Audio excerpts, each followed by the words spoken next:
Եթերում վերածնունդն է, բաժանորդագրվեք իմ YouTube-յան ալիքին, միացեք իմ էջերին այլ հարթակներում ևս եւ մի մոռացեք տարածել այս տեսանյութը։ Խոսելու եմ Սամվել Խալաթյանի «Փակուղուց այն կողմ» պիեսի մասին, որն առանց հուզվելու հնարավոր չէ ընթերցել, բայց փորձենք կառավարել մեր զգացմունքները, քանի որ գաղափարական մասն ավելի կարևոր է։ Այս ստեղծագործությամբ հեղինակը մեր ուշադրությունն է հրավիրում մի շարք երևույթների վրա, որոնք թերևս կարող ենք համարել ազգային առանձնահատկություններ։ «Փակուղուց այն կողմ» պիեսում ներկայացվում է սահմանամերձ գյուղ, որտեղ մի խումբ գյուղացիներ են ապրում։ Նրանցից ոմանք ցանկանում են լքել գյուղը, քանի որ ապագա չեն տեսնում։ Դպրոցում ընդամենը մեկ աշակերտ է սովորում, ուսուցչին հանձնարարված է պարտաճանաչ կերպով ճիշտ ժամանակին զանգը տալ, որպեսզի թշնամին չմտածի, թե դպրոցը չի աշխատում։ Նույն նպատակով ամեն օր միացնում են գյուղի բոլոր տների լույսերը, որպեսզի ստանան շեն գյուղի պատկեր։ Ընթերցելիս մտածում ես, երանի հեղինակը հորիներ այս ամենը, սակայն ցավոք սրտի սա ճշմարտություն էր երեկ, ճշմարտություն է այսօր։ Արցախյան պատերազմից հետո մենք կարծել ենք, թե այս կերպ ցուցադրական գործողություններով խաբում, մոլորեցնում ենք հակառակորդին, սակայն կյանքը ցույց տվեց, որ խաբել ենք ինքներս մեզ։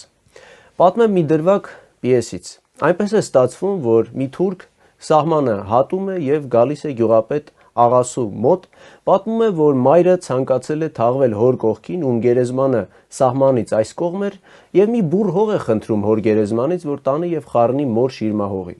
Աղասին գյուղապետը համաձայնվում է, բայց գյուղացիները դժգոհում են եւ ընդդիմանում։ Ինչու է սա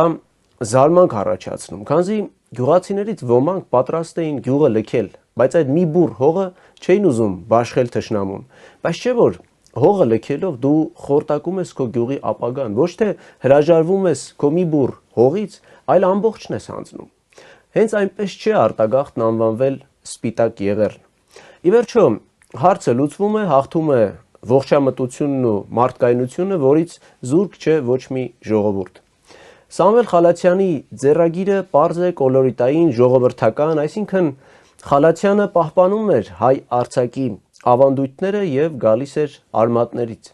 Իհարկե ոճական առումով կարելի է հազար ու մի փորձ անել, սակայն չպետք է մոռանալ, որ գրականության մեջ գլխավորը ասելիքն է։ Սամվել Խալաթյանն ուներ ասելիք եւ կարողացել է գտնել իր ասելիքին համապատասխան ոճը։ Երբեմն գաղափարները բացահայտվում են գրական ոճերի շնորհիվ։ Այս կամ այն ոճով գրելը բնավել ինքնանպատակ չէ մեծ գրողների համար, այլ ասելիքը տեղ հասցնելու միջոց։ Սամվել Խալաթյանի «Փակուղուց այն կողմ» պիեսը ի ուրախություն բոլորիս կա համացանցում եւ ազատորեն կարող եք կարդալ այն։ Գլխավոր հերոսի գյուղապետ աղասու կնոջ ուրվականն այսպես է հակադարձում հուսահատված ամուսնուն. ապրողներդ չգիտեք կյանքի գինը, մի նահանջիր, արտդ մի ամայացրու, ամայությունը գերեզման է, գերեզմանը կյանք չի, կյանքի հուշ է, անդառնալի հուշ։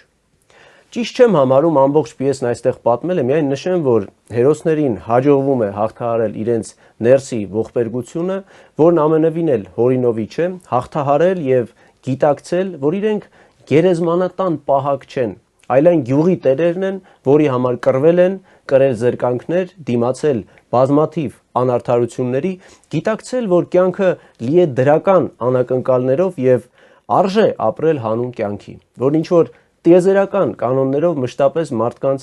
նորանոր հնարավորություններ է ընձեռում։ Անցնենք մեր հաղորդման հաջորդ փուլին, որն անվանենք Սամվել Խալաթյանի բանաստեղծական տողով։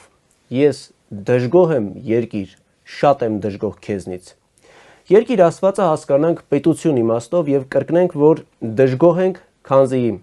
դուք պետական այրեր չեք ճանաչում հայ գրողներին, հոգ չեք տանում օրինակ Սամվել Խալաթյանի գրականությունը տարածելու մասին, անտերության եք մատնել հայ դպրոցները եւ ընդամենը շենքեր եք կառուցում, բովանդակազուրկ շենքեր։ Անբովանդակ մարդկանց նշանակել եք բովանդակաստեղծ պաշտոնների եւ գլորվում եք շատ որոշակի մի տեղ, անդունդ, եւ սա հոռետեսություն չէ։ Ցավոք սրտի հենց այսպիսին է մեր իրականությունը։ Խորհուրդ տալն իսկապես անշնորհակալ գործ է, ես երբեմն վերածնունդ հաղորդաշարի միջոցով փորձել եմ պարզ գործողություններ առաջարկել, բայց որևէ արդյունքի չեմ հասել։ Ուստի պարզապես բարձրաձայնում եմ զգացածս ու տեսածս։ Իսկ թե կանեն հետևություններ պատկան մարմինները, միայն ուրախ կլինեմ։ Չեն անի, մեղքն իրենց գլուխը, ինչպես ասում են։ Հաղորդումն ավարտեմ Սամվել Խալաթյանի «Ես դժգոհ եմ երկիր» բանաստեղծությամբ, որը գրվել է 2016 թվականին։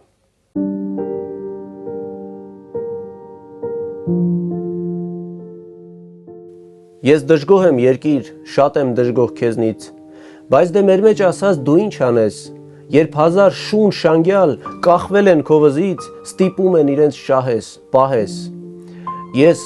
հոգնել եմ երկիր, շատ եմ հոգնել քեզնից, բայց դե մեր մեջ ասած դու ինչ անես, երբ սիրտդ խոցոտել, պոկել են քո կրծքից, ստիպված ես հոգուտ վերջին շունչը պահել։ Ես զզվում եմ երկիր, շատ եմ զզվում քեզնից, բայց դե մեր մեջ ասած դու ինչ անես, երբ ոսկորդ ճերմակ զատել են քո մսից եւ կերպարդ շքեղ, սոսկ կմախք է դարել։ Ես սիրում եմ երկիր, շատ եմ սիրում ես քեզ, բայց դե մեր մեջ ասած ինչ օգուտ իմ եսից, երբ վախվորած ու խեղճ փեշի տակ եմ պահվել, ձիուց ընկածի պես վախենում եմ էշից։